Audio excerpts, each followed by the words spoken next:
Hi, my name is Kylie Frame, and today I'll be presenting a timeline of the IEP and special education. An IEP is an individualized education plan for students with disabilities. Every year, a team of experts will come together at an IEP meeting where they will discuss how they can best work together to make sure that this student with a disability can thrive at school. At these meetings, a parent is often present, as well as the student themselves, in addition to special ed teachers, general ed teachers, support staff, administrators, and then other experts from the school or experts on the children will also take part in the IEP meeting. So, to understand the timeline and history of an IEP, we really need to understand the history of special education. And something I just want to bring to light about the history of special education is how a lot of the turning points involve court cases. The changes we've had in special education from 200 years ago to today are drastic, and they didn't just happen. They happened because of people who fought for the rights of others. Students with disabilities have long been excluded from public education, and the compulsory attendance laws, which were first enforced in Rhode Island, were sort of the legal beginning of that.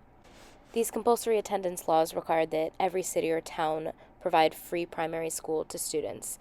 So, while this increased the number of students in schools, it obviously excluded large populations of people, including students with disabilities.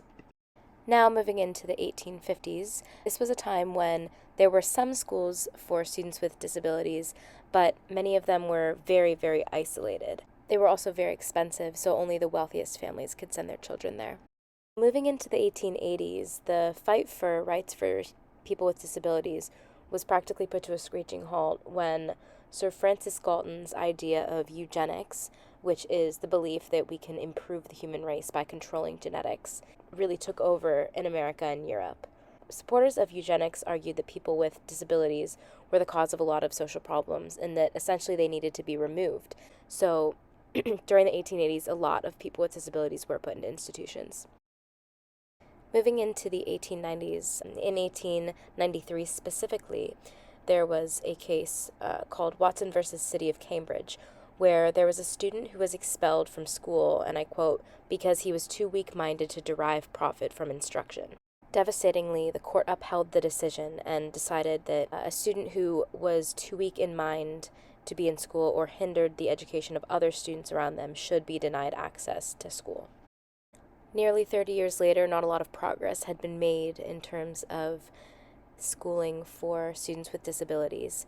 And there was a similar case called Beatty versus Board of Education in 1919, where a student with a strictly physical disability was expelled from school because, and I quote, the disability nauseated the teachers and other students. This decision was also upheld by the court. Moving into 1954, as you guys may know, this was a big year for the integration of schools. In Brown versus Board of Education, it was ruled that separate but equal has no place in education. Brown v. Board of Education really inspired those working for the rights of disabled students as well as provided them that legal foundation, but it also inspired them to take their problems in cases to the courts. Just for some historical context, John F. Kennedy was president from 1961 to 1963, and he happened to have a sister who had a disability, and he was thus inspired and motivated to enforce legislation to improve the quality of lives for Americans with disabilities. When he was assassinated, Johnson carried out these plans. Moving into 1965, in the middle of President Johnson's presidency, we start to see education sort of take a forefront in the political world. And President Johnson signed the Elementary and Secondary Education Act of 1965, which allocated funds to improving the quality of education in the U.S., specifically focusing on high standards and accountability. The funds were specifically to be allocated for students in need of extra support.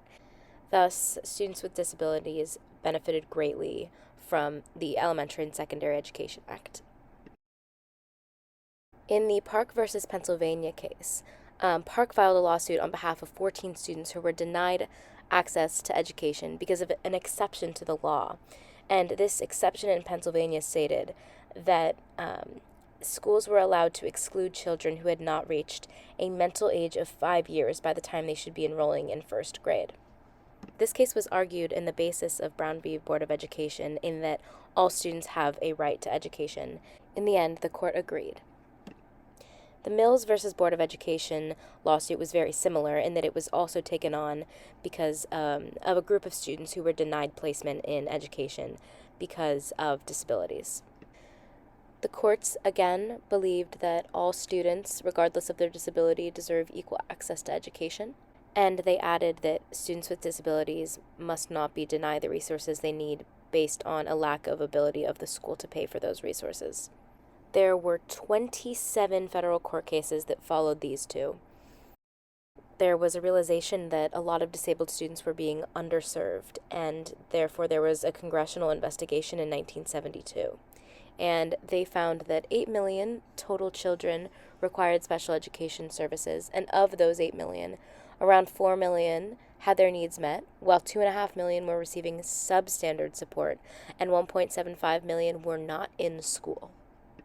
Moving into 1973, the Vocational Rehabilitation Act of 1973, Section 504, was the first piece of federal legislation that made it illegal for public schools or any sort of institution that was receiving public funding to discriminate based off of disability. Finally, in 1975, the Education for All Handicapped Children Act was passed, which grants all students with disabilities the right to a free and appropriate public education. This act also included the requirement of an IEP, an individualized learning plan, which is what we talked about at the beginning of the presentation, for all students with disabilities, as well as maximum integration with general education students. There have since been some additions to the Education for All Handicapped Children's Act, one of which being intervention services starting at birth. Before this, the act started at the age of 3. Additionally, individualized family service plans, so kind of a plan for how the family can best support their student. In 1990, the Education for All Handicapped Children's Act developed into today's IDEA, which stands for Individuals with Disabilities Act. IDEA today really governs how schools provide early intervention and special education to students with disabilities.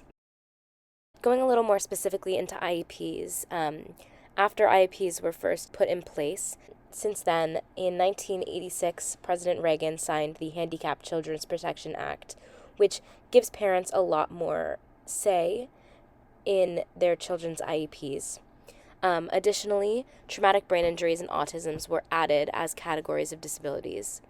And then part of the plan, the individual transition plan, was added where professionals work together to create a plan for a child with disabilities to kind of transition into adulthood.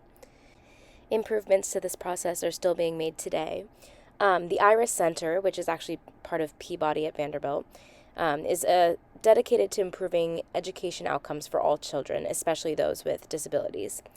And they did a study and realized that students usually are only 3% of the participation in IEP conversations.